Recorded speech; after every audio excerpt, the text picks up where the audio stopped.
अस्सलाम वालेकुम। हमारे पास ये मोबाइल है, ये वन प्लस A6013, लेकिन ये तमाम मॉडल्स के लिए काम करेगा। तो इसका जो है वो हमारे पास पासवर्ड जो है वो भूल गया, यानी ये हमारे पास मोबाइल जो है वो लॉक्ड है।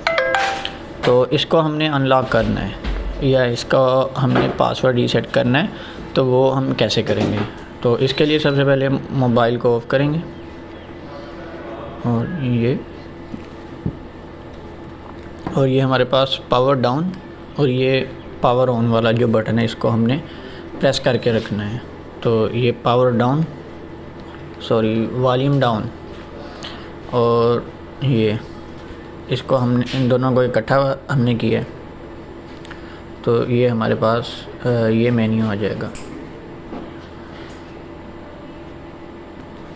ठीक है, यहाँ पर ये हमारे से पासवर्ड पूछ रहा है इसकी रिकवरी मोड में जाने के लिए, लेकिन हमें पासवर्ड नहीं पता। तो हम फॉरगेट पासवर्ड पे क्लिक करेंगे और ये आपसे पूछेगा कि आपकी एवरीथिंग इज़ लॉस। इसको हम ओके, और इसको फिर दोबारा ये कह रहा है कि आप इसको दोबारा से अनडू नहीं कर सकते। ओके, तो ये जो हमारा फ़ोन है ये रीसेट हो गया है।